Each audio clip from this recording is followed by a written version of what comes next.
Hello, my name's Laura McKenna, and I'm here because it's publication day of my novel Words to Shape My Name, and I'm absolutely thrilled and proud to be able to hold this beautiful book here.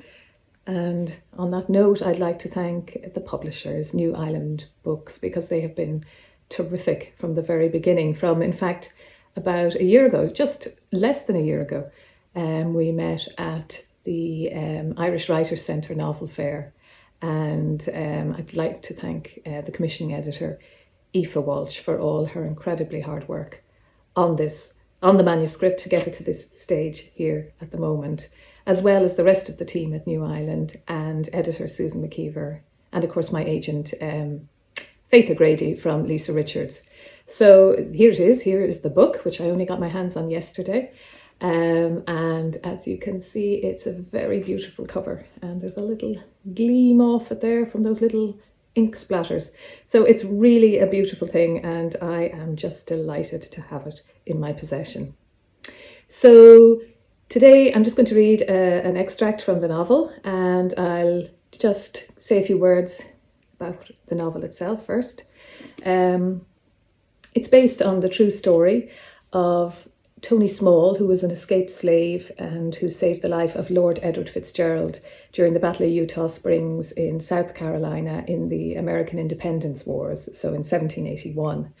And ever after, he was with Lord Edward as his manservant, his travelling companion, and his friend, in fact. And they were together 17 years, and during that time they journeyed across continents.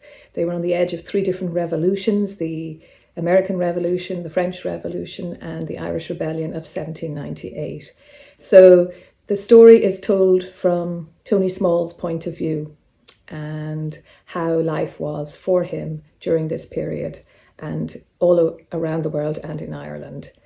The novel opens, in fact, with Tony Small's daughter, Harriet, and that's the piece I'm going to read now.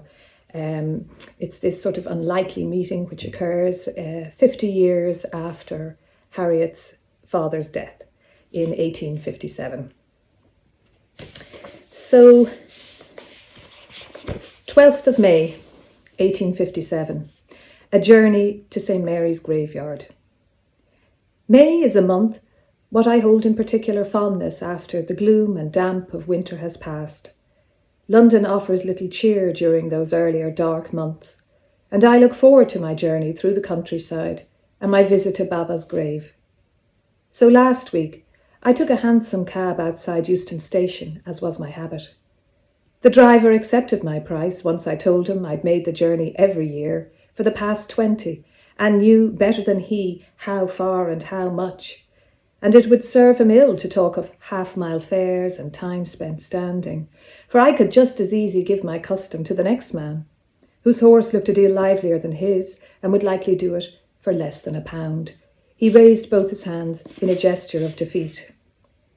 We passed straight through Wimbledon and on to St. Mary's. I instructed the driver to take himself and his cab some distance hence, for I had no wish that he should sit up there, looking down on my comings and goings, he being a cold sort, darkly whiskered and darkly dressed, in the manner of drivers who think they're gentlemen when they are no such thing. I made for the far boundary wall to my parents' grave, marked not by any stonemason's handiwork, but a metal cross fashioned by myself from ironmongery that had come my way. Nothing fancy, only 2 spiralled bars wrapped tight with string, and on which I'd once chalked their names, but the rain is no observer of such formalities. I knelt to straighten the cross and saw a peep of yellow nodding above the grass, cowslips. I'm most partial to them, and mayflower. Cowslips for their lowly beauty and the soft fuzz of their necks. The sun were beginning to warm the ground, and I sat there waiting for a sign. And all the while my fingers worried the grass and delved into the claggy earth beneath. A black crow perched on a broken headstone nearby, stretched out a wing like a widow's fan, and reached under it to tidy and trim himself. Never cawed nor made a sound. A shadow crossed my heart.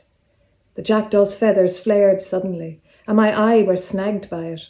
A breeze, I thought, struggling to my feet, while the bird struggled to take to the air, all a flap and a fluster.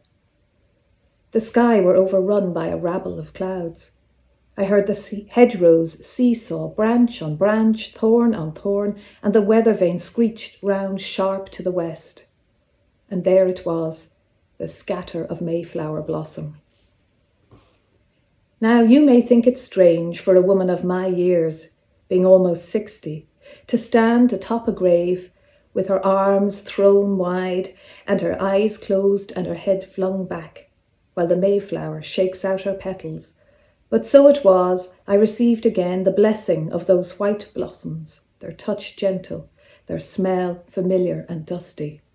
An sceach gal, gal, my ma used to call it in her Gaelic tongue, though she never cared for it, being superstitious for such things. The jack-chat calls of the birds scattered my rememberings, and I opened my eyes to see them circling above me, 3 of them, smuts blown about by the wind. And then that cough, that sound, ahem.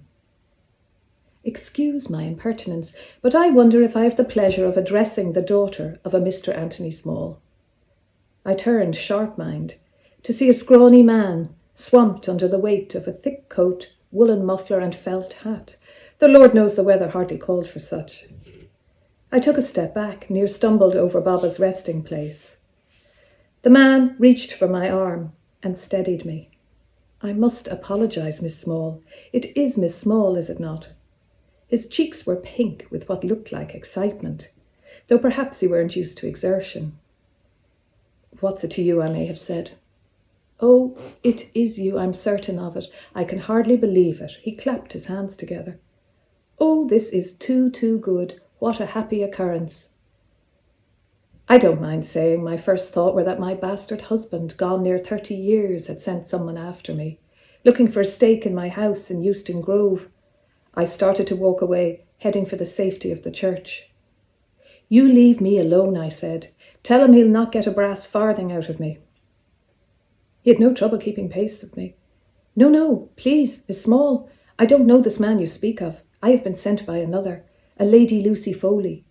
You may have known her as Lady Lucy Fitzgerald. That stopped me in my tracks. His face fizzed with delight. Lady Lucy Fitzgerald, was she still alive? Perhaps he could tell my thoughts. She died 6 years ago. I turned from him. Wait, he called after me. She left detailed instructions, a kind of treasure hunt in reverse. Please allow me to introduce myself. His legs crossed and dipped like a fold-up washstand. It seemed he was attempting to bow.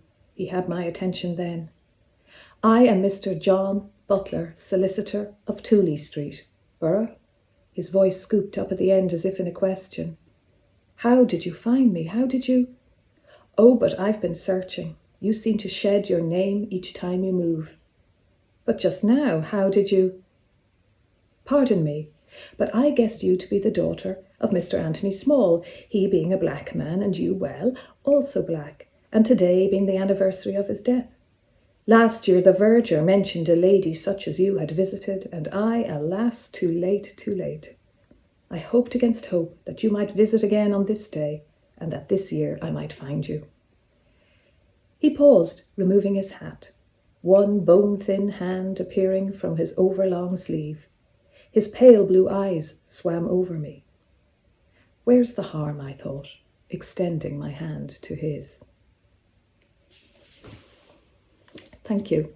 And I've loads of people to thank, and I don't have time to do it here. But I just want to say thank you to anyone who has already bought the book. So that's it. It's Words to Shape My Name, out today, and it's available from Book Upstairs, from New Island Books, and I'd say most other bookshops online. And I hope you enjoy reading it. Many thanks. Bye-bye.